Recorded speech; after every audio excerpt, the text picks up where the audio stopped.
오늘 우리가 함께 읽은 하나님의 말씀 사무엘하 19장 1절에서 8절은 하나님이 18장에서 행하신 일들에 대한 하나님의 사람 그리고 이스라엘 백성들의 반응, 이렇게 볼 수 있습니다.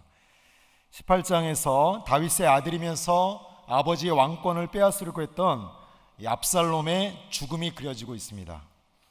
다윗에게 압살롬의 죽음은 어떤 의미였을까요? 압살롬이 죽었다는 것은 중복적인 의미가 있습니다. 첫 번째는 무엇보다도 다윗의 자신 아들의 죽음이고, 또 두 번째는 정적의 죽음입니다. 여기서 다윗의 깊은 고민을 우리는 읽을 수 있습니다. 사무엘하 18장 5절에 보면 다윗의 마음을 이렇게 표현하고 있습니다. 다윗이 군대 장관으로 요압과 아비새 이때 3명을 세우게 되는데, 그들에게 자기를 위해서, 너희를 세운 나를 위해서 압살롬을 너그러이 대하라 라고 말합니다. 그리고 이 말은 3명의 군대 장관만이 들은 것이 아니라 오늘 본문 말씀에 보면 온 백성이 들었다라고 말하고 있습니다. 바로 여기가 다윗이 얼마나 이 상황의 가운데서 깊은 고민에 빠져 있는지를 보여주는 대목이라고 생각되어집니다. 자신의 왕권을 지키자니 아들을 죽여야 했고, 아들을 살리자니 자신은 어쩌면 왕권을 잃을 뿐만 아니라 자신의 목숨도 잃어버려야 되는 이런 극단적인 상황 가운데 있게 되면서 오늘 다윗은 굉장히 깊은 고민 가운데 있게 되는 것입니다. 하지만 정작 중요한 것은 다윗이 왜 아들인 압살롬으로 인하여서 이런 고민에 빠지게 되었느냐 하는 것입니다. 여러분, 저는 8월 첫째 주에 우리가 죄에 대해서 알아야 될 두 가지를 말씀드렸습니다. 이미 한 가지는 우리가 너무나 잘 알고 있고 그것 때문에 그 은혜로 우리가 이 자리에 있는 것이고, 한 가지는 우리가 주 앞에 죄를 범하면 예수 그리스도의 보혈의 피로 모든 것이 용서받지만 그 결과와 그 보응은 우리에게 있다라는 사실을 여러분에게 말씀드렸고, 특별히 청년의 때에 더 적용한다면 바로 이 섹스의 부분이 바로 그 영역일 수 있다라고 하는 것을 여러분에게 말씀드렸습니다. 그런데 오늘 하나님은 다윗의 그 범죄로 인해서 거기서 멈추지 않으시고 그 연결선상에서 아들을 죽여야 되는지 아니면 그 전투에서 본인이 죽어야 되는지 하는 깊은 고민 가운데로까지 아들의 상실이라고 하는 그 상황 가운데로 다윗을 몰고 계시다는 겁니다. 그러므로 다윗은 지금 아들 압살롬을 상대로 정답이 없는 전쟁을 벌였던 것이고, 정적은 없어졌지만 아들이 죽게 되는 피할 수 없는 어처구니 없는 상황 가운데 그가 있었던 것입니다. 그러므로 오늘 제가 앞서 이 부분들을 살핀 이유는 뭐냐면, 다윗이 압살롬의 죽음으로 인해서 이 압살롬의 죽음이 단순히 아들의 죽음에서 멈추지 않고 자신이 앞서 하나님 앞에서 행했던 그 범죄의 연상선상 가운데 있으면서 아들의 죽음 때문에 슬퍼하기도 하지만 자신이 하나님 앞에서 저질렀던 그 죄악에 대한 슬픔도 여기에 함께 포함이 되어 있다는 사실들을 우리가 기억해야 한다는 것입니다. 다윗은 아들 압살롬의 죽음을 통해서 지금 자신의 죄악을 보고 있는 것입니다. 앞서 자신이 하나님 앞에 행했던 그 죄악들 앞에서 죄를 가지고 지금 하나님 앞에 서 있는 것입니다. 그러므로 다윗은 단순히 슬픔 가운데 있는 것이 아니라 하나님 앞에 믿음으로 서 있는 것입니다. 사실 이 부분은 목회자들 가운데서도 해석의 관점들이 조금씩 다른 본문이기도 합니다.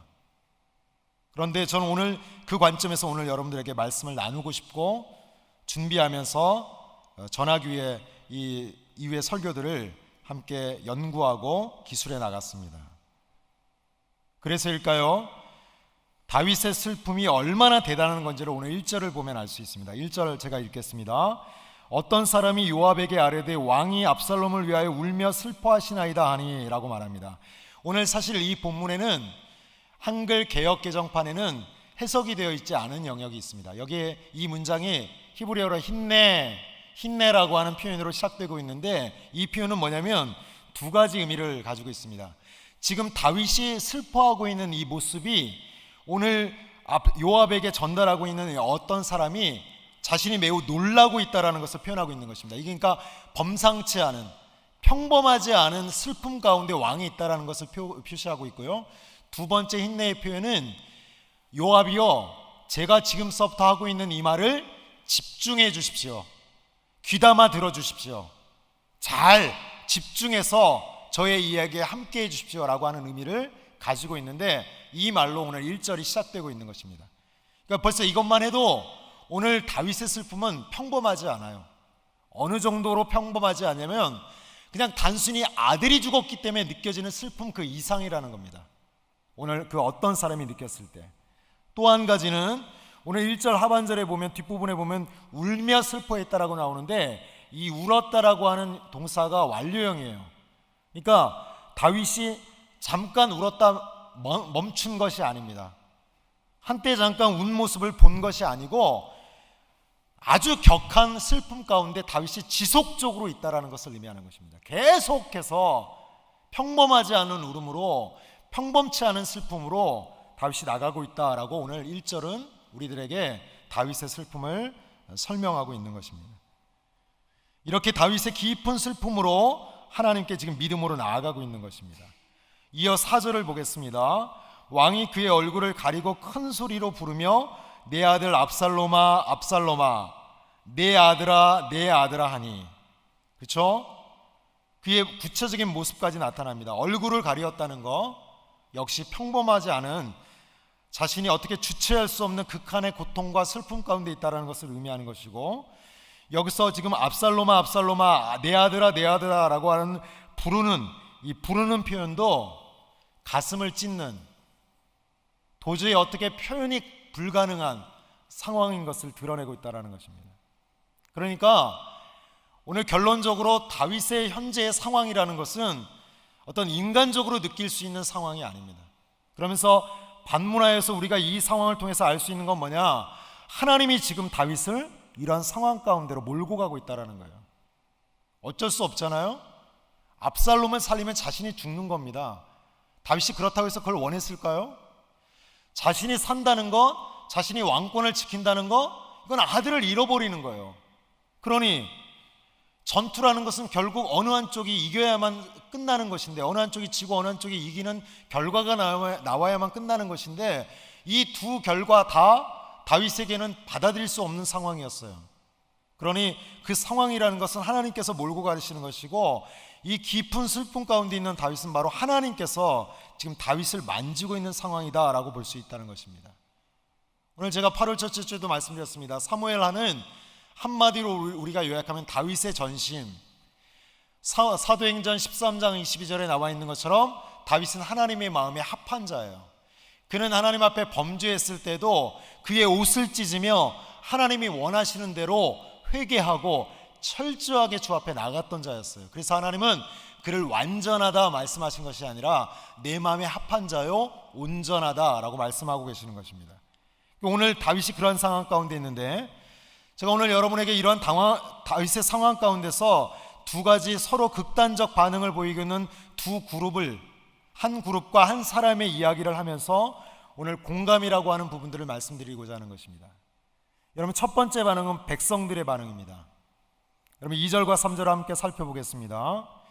왕이 그 아들을 위하여 슬퍼한 다음이 그날의 백성들에게 들림에 그날의 승리가 모든 백성에게 슬픔이 된지라. 그날의 백성들이 싸움에 쫓겨 부끄러워 도망함같이 가만히 성읍으로 들어가니라. 오늘 여러분 결론부터 말씀드리면, 백성들은요 자신들이 전쟁에서 승리한 자신들이 마땅히 누려야 될 기쁨과 감격을 뒤로하고 자신의 왕이고 자신의 수장인 다윗의 슬픔에 철저하게 공감하며 나가는 것을 봅니다. 여러분 아시지만 이 군중이라고 하는 것은 어느 한두 명이 움직일 수 있는 것이 아닙니다. 누구 하나가 선봉에 섰다고 해서 우르르 몰려가기도 하지만 그 전반적 분위기를 잡는다는 것, 한두 명이 할 수 있는 일이 아닙니다. 그런데 오늘 백성이 그렇게 다윗 앞에서 반응하고 있는 것입니다. 사실 백성들은 앞서 18장에 나와 있는 것처럼 에브라임 숲을 전투에서 승리했어요. 반란군을 완전히 진멸했고 반란군의 수괴인 압살롬을 죽이면서 그 전투를 완전한 승리로 이끌었던 자들이었어요. 그런데 그 전쟁의 승리를, 그 전쟁에 참가한 모든 군사들이 큰 기쁨으로 여기는 것이 당연한데 그렇게 하지 않고 2절에 뭐라고 나와 있습니까? 오히려 슬퍼했다라고 나오는 것이죠. 온 백성들이 슬픔 가운데 있었다라는 것입니다. 그럼에도 불구하고 2절에 백성들이 기뻐하기는커녕 오히려 슬퍼했다라고 말한다는 것입니다. 오늘 그 표현에 보면 슬픔이 된지라 2절 거의 끝부분에 나옵니다.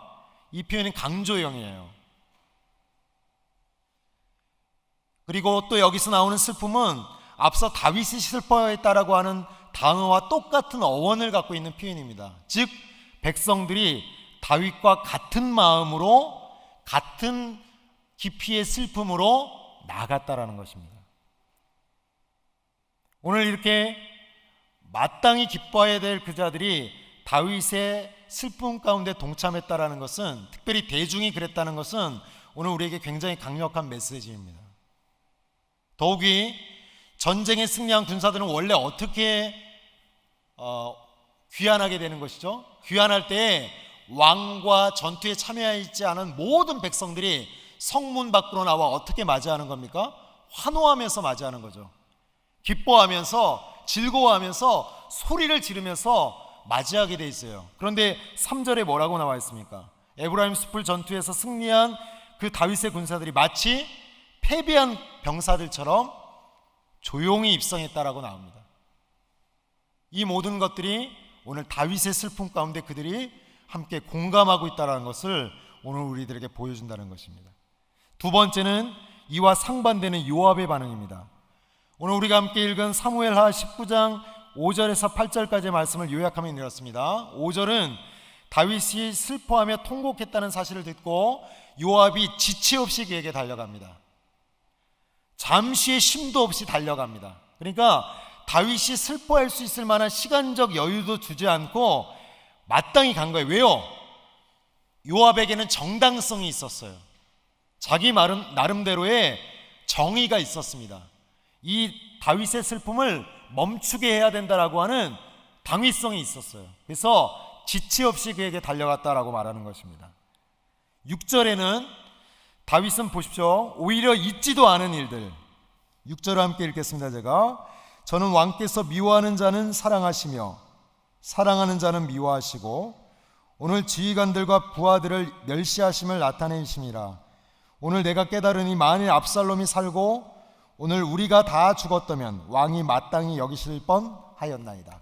잊지 않는 일이에요. 여러분 아시다시피 역사는 만약이라는 것이 없어요. 그런데 오늘 요압은 만약이라고 하는 상황까지 드러내면서 다윗의 슬픔이 정당하지 않다라는 것을 지금 다윗에게 피력하고 있는 겁니다. 그러면서 다윗을 자신의 의도대로 끌고 오고자 하는 마음들이 그에게 강한 것을 보는 것이죠.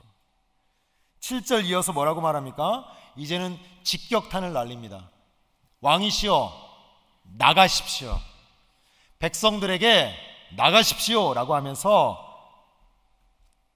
다윗으로 하여금 백성들을 위로하게 해달라고 거의 명령조와 같은 말을 지금 요압이 하고 있다는 것이죠. 여러분 어떻습니까? 사실 백성들의 입장에서 볼 때 요압의 이러한 태도나 말은 매우 정당해 보입니다. 백성들의 입장에서는 정말 가슴이 뻥 뚫리고 자신들을 아주 시원케 드는 그런 행동이다라고 볼 수 있는 것이죠. 그런데 오늘 제가 앞서 말씀드린 것처럼 다윗이 그저 단순히 개인적인 슬픔 가운데 있다면 요압의 행동들은 그렇게 해석되어질 수 있지만 하나님께서 다윗을 극한의 슬픔 가운데로 보내시면서 단순히 아들의 죽음뿐만 아니라 자신이 앞서 하나님 앞에서 행했던 죄의 부분까지도 탄식하면서 주 앞에 슬퍼하면서 회개하면서 나아가는 믿음의 행동이라고 볼 때 요압이 지금 오늘 다윗을 끌어내고 있는 이 행위는 개인적으로나 같은 마음을 품을 수 있는 백성들 앞에서는 굉장히 정당성이 있는 행위인 것 같고 마땅한 행위인 것 같지만 다윗을 하나님의 앞에서 믿음으로 나가는 일들을 방해한다라고 볼 때 이것은 매우 그 다윗의 상황을 공감하지 못하는, 오히려 다윗을 정죄하고 있는 행위들로 보여진다라는 것입니다. 오늘 여러분 제 말씀을 들으면서 혹시 생각나는 성경의 인물이 있나요? 여러분, 사실 오늘 우리가 다윗의 부분들을 급하게 설교를 들으면서 공감하기 어려울 수도 있습니다. 그냥 그가 아들을 위해서 슬퍼하는 것 아닌가? 라고 말할 수 있습니다. 근데 사실 여러분, 그 신정론이라고 하는, 왜 하나님이 이 땅을 다스리는, 선하시고 전능하신 하나님께서 이 땅을 다스림에도 불구하고 왜 이 땅에는 악이 존재하는가 라고 하는 신정론의 어려운 질문들, 사실 성경은 어떤 의미에서는 직접적으로 대답하지 않고 있는데, 오늘 여기서 이 부분에 대한 나름의 우리가 정답을 찾을 때 우리가 욥기서를 많이 보게 되는데요, 오늘 욥기서는 오늘 사실 우리들에게 두 가지 메시지를 전합니다. 뭐냐면, 우리가 살고 있는 이 땅은 결코 인과응보 법칙에 의하여 다스려지지 않는다라는 겁니다. 여러분, 우리가 살고 있는 땅이 의인은 잘 살고 악인은 벌을 받아 저주를 받아 저 땅 끝에 있나요? 전에 한번 여러분에게 말씀드린 기억이 나지만 오히려 우리는 그 반대 상황 때문에 우리의 마음들이 어려울 때가 있습니다. 마찬가지입니다. 오늘 욥기에 보면 하나님께서 하나님의 크나큰 통치하에 욥을 두었는데, 욥의 친구들은 자신이 조금 믿음 있는 것 때문에 욥에게 뭐라고 말하죠? 내가 범죄했기 때문에 그런 일들을 당한다는 겁니다. 네가 하나님 앞에 죄졌으니까 그러지 라고 너무나 쉽게 내뱉고 있다는 겁니다. 그런데 하나님께서는 욥기를 어떻게 마무리하십니까? 욥을 도리어 축복하시잖아요. 오늘 다윗의 상황도 마찬가지입니다. 여러분, 우린 다윗을 다 이해할 수도 없고 다윗을 어떻게 보면 좀 이해가지 않는 영역도 이 부분에 있지만, 오늘 하나님은 다윗을, 하나님의 마음에 합한 다윗을 하나님의 뜻 가운데서 하나님 앞에서 믿음으로 그를 지금 인도하고 계신 거예요. 그런데 백성들이 그와 함께 공감하며 나가는 정반대로 요압은 그를 오히려 역으로 공격하면서 믿음의 자리 가운데 있지 않게 하죠. 꼭 욥의 친구들과 같은 모습을 우리들에게 보여주고 있다는 것입니다. 여러분, 이 부분에서 저는 이 지점에서 공감이라고 하는 부분들을 여러분과 함께 나누고 싶습니다. 여러분, 사실 공감은 우리가 신앙생활에 있어서 가장 중요한 덕목으로 여기는 사랑의 출발입니다. 공감하지 않고서는 사랑할 수 없어요. 그리고 공감은 사랑의 근거입니다. 우리가 그 사람에 대한 공감이 내 저변에 있기 때문에 그 사람을 사랑할 수 있는 겁니다. 그러므로 공감은 사랑입니다. 그러니까 공감은 우리 신앙생활에 있어서의 핵심입니다. 여러분, 오해하지 마세요. 공감과 경청은 심리학에서 얘기하는 개념이 아닙니다. 공감과 경청은 상담학에서 나오는 개념이 아니에요. 공감과 경청은 하나님이 신앙생활의 중요한 덕목으로 오늘 우리에게 말하고 있는 부분입니다. 저는 사실 교회 안에서 공감이 전혀 이루어지지 않은 영역들을 많이 발견하게 됩니다. 먼저는 제 자신에게서고, 두 번째는 교회 생활하면서 만나게 되는 적지 않은 지체들을 통해서입니다. 제가 주초에 이 설교 본문을 정하고 묵상하는 가운데 제가 뉴스 한 토막을 읽게 되었는데요, 제가 이 부분을 여러분과 함께 나누고 설교를 마무리하려고 합니다. 사건이 하나 벌어졌습니다. 이 사건은 이렇습니다. 남편이 5년 동안 암으로 투병하다가 세상을 떠난 집사님이 있습니다. 그 집사님에게 딸 둘과 막내 아들이 하나 있었습니다. 남편이 죽은 후에 집사님은 호프집을 경영하면서 겨우겨우 생계를 꾸려나가고 있었습니다. 그러던 어느 날 아들이 자전거를 타고 가고 있었는데 건널목에 파란불이 들어오기를 기다리다가 불이 들어오자마자 출발했는데 신호를 받지만 미처 브레이크를 밟지 못했던 덤프트럭 하나가 그 아들의 자전거에게 다가갔고 그 사고로 인해서 아들은 죽게 되었습니다. 그 사고의 현장에서 엄마 집사님은 아들의 처참히 부서지는 모습을 직접 눈으로 목격했어요. 소식을 듣고 장례식장을 갔습니다. 집사님은 울 수도 없었습니다. 완전히 정신 나간 상황이 되어서 그저 멍하니 영정사진을 바라볼 뿐이었어요. 그런데 오늘 이 사건 뒤에 이어지는 기자의 말이 엄청난 이야기를 하고 있습니다. 오늘 이 사건 앞에서 세 명을 등장시키는데, 첫 번째는 똑똑한 권사님, 두 번째는 무자비한 부목사님, 세 번째는 개념 없는 신방 여자 전도사님.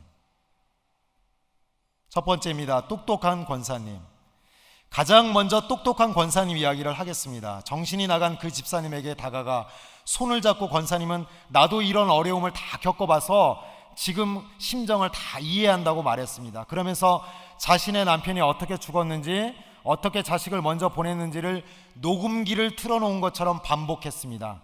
권사님은 자리가 날 때마다 그 이야기를 사람들에게 하였습니다. 그리고 한마디를 덧붙입니다. 당신이 술 장사를 해서 이런 일이 벌어진 거야. 굳이 해설을 하지 않겠습니다. 그러나 분명한 것은 바로 이 똑똑한 권사님이 오랫동안 교회에 나와 신앙생활을 잘하신 오늘날 그리스도인들의 전형적인 모습이라는 겁니다. 제가 똑똑하다고 하는 형용사를 사용한 것은 사실 우리를 가장 아프게 하는 것이 바로 이것이기 때문에 그렇습니다. 여러분, 우리가 청년부 활동하면서 우리의 똑똑함 때문에 얼마나 많은 지체들이 상처받는지 모릅니다. 제가 똑똑하거든요. 제가 그래도 교회 다닌 지 한 20년 넘었거든요. 제가 모태신앙이거든요. 그러니까 까불지 말라는 겁니다. 너 지금 조금 요즘 어려운 거 보니까 너 죄져서 그런 것 같아. 우리의 똑똑함이 지체들을 수렁 가운데 빠지게 할 수 있다는 겁니다. 무자비한 부목사님입니다. 저를 얘기하는 겁니다. 그러나 똑똑한 권사님보다 더 화가 나는 사람은 부목사였습니다. 집사님이 경황이 없었기 때문에 부목사님이 덤프트럭 회사와의 사건 처리 과정에서 협상을 맡았습니다. 9천만 원의 합의를 보았습니다. 합의가 끝난 후에 한 권사님이 집사님을 찾아왔습니다.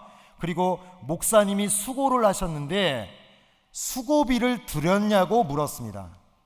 안 드렸다는 대답을 하자 그 권사님은 그러면 되느냐 하면서 수고하신 목사님에게 수고비를 드리라고 하였습니다. 집사님은 도무지 이해가 안 되었지만 봉투에 30만 원을 담아 목사님에게 드렸습니다. 저는 당연히 그 부목사님이 수고비를 거절할 줄 알았습니다. 하지만 거절하지 않았습니다. 부목사님이 그 돈을 받았느냐고 묻자 아무 말 하지 않고 주변을 살피더니 얼른 주머니에 집어넣었다고 하였습니다. 세 번째입니다. 개념 없는 신방 여자 전사님. 사건이 있은 후 꽤 오랜 시간이 지난 후에 집사님은 덤프트럭 회사에서 보상금을 받았습니다. 하지만 집사님은 그 돈을 단 한 푼도 쓸 수 없다고 하였습니다. 아들의 목숨값이었기 때문입니다. 보상금을 받았다는 소식이 교인들에게 퍼졌습니다. 그러자 집사님 구역에 신방 여자 전사님이 찾아왔습니다. 그리고는 심각하게 보상금을 받았느냐고 물었습니다. 받았다고 대답하자 여전도사님은 그러면 그 돈에 대해 11조를 드렸느냐고 물었습니다. 집사님이 그 돈은 목숨값이기 때문에 한 푼도 건드릴 수 없다고 대답하였습니다. 그러자 여전도사님은 그렇기 때문에 그 돈에 대한 11조를 드려야 한다고 말했습니다. 여러분, 저는 오해하지 마십시오. 저는 정당한 수입에 대하여 11조를 드리지 말자고 하는 이야기를 드리는 것이 아닙니다. 오늘 우리가 청년 1부와 2부와 3부 생활을 하다 보면 우리 안에 어려운 마음들을 갖고 어려운 일을 당하는 지체들이 있을 수 있다는 것입니다. 첫 번째는 지나칠 정도로 그런 일들에 대해서 관심이 없다라는 것이에요. 그 일들에 대해 공감하는 지체들이 많지 않다라는 것입니다. 그런데 문제는 이것이 우리가 사는 세상은 너무나 당연하다는 것이에요. 우리가 살고 있는 이 세상은 너무나 지나칠 정도로 개인주의이기 때문에 나와 직접적 관련이 없으면 관심을 가지지 않아도 된다라고 세상은 말하고 있다라는 것입니다. 우리가 말씀을 가지고 반대 정신으로 나가지 않는 한 우리가 다른 지체에 대해서 관심을 갖지 않는 것 어느 누구 하나 정죄하지 않습니다. 문제 없을 수 있습니다. 그러나 성경은 말합니다. 공감해야 된다고. 그 지체와 같은 마음을 품어야 한다고. 그 어려움 가운데 같이 들어가야 된다고. 욥의 친구들처럼 자신이 조금 알고 있는 알량한 성경 지식으로 다른 지체들을 판단하고 정죄하고 그들을 넘어뜨리기 전에 그가 얼마나 큰 슬픔 가운데 있는지, 그가 얼마나 큰 좌절 가운데 있는지를 살펴보고 충분히 공감하고 경청하면서 내가 먼저 그와 함께 관계를 쌓은 이후에 그를 성경 지식으로 도와도 늦지 않다는 겁니다. 여러분 가운데 공감이 있습니까? 여러분 가운데 여러분 주변에 같은 순원 아니지만 같은 부서에 있는 지체들에게 공감이 있느냐는 것입니다. 오늘 청년 1부와 3부 그리고 오늘 4부 예배를 드리는 우리가 진정한 믿음이 있고 주 앞에 선 자녀들이라면 오늘 본문은 우리들에게 공감이 있어야 된다고 말씀하고 있습니다. 그 슬픔이 무엇으로 연유되었던 간에 그가 얼마나 아파하는지 얼마나 슬퍼하는지를 먼저 알아봐주고 그 슬픔 가운데 깊이 같이 함께 들어가 줄 수 있는 그런 사람이어야 된다라고. 여러분, 결코 세상에서는 우리는 그런 사람을 만날 수 없습니다. 하나님이 오늘 우리에게 어려움 가운데서도 다시 일어날 수 있도록 주신 사람들은 누구냐면 우리와 함께 믿음 생활을 하고 있는 우리의 지체들이에요. 같은 순원들이고 같은 부서에 속해 있는 사람들이고 우리가 매 주일마다 얼굴을 보는 바로 여러분들입니다. 오늘 잠깐 한번 좌우에 있는 지체들을 한번 살펴보겠습니다. 눈을 한 번씩 마주쳐 보시기 바랍니다. 바로 그 지체입니다. 오늘 말씀대로 가끔은 다윗처럼 그 지체가 왜 어려운지 모를 수 있어요. 그 지체가 왜 슬퍼하는지 모를 수 있습니다. 그럴 때 우리의 똑똑함으로 판단하지 마시고 먼저 그 슬픔에 동참해 주세요. 공감하고 경청해 주세요. 저는 그것이 하나님의 마음이고 하나님이 하나님의 공동체를 이루어가는 구성원들에게 원하시는 하나님의 뜻이기에 오늘 말씀을 전했습니다. 이 일들이 우리 청년 1, 2, 3부와 4부 예배를 드리는 모든 분들 안에 가득하시기를 주의 이름으로 축원드립니다.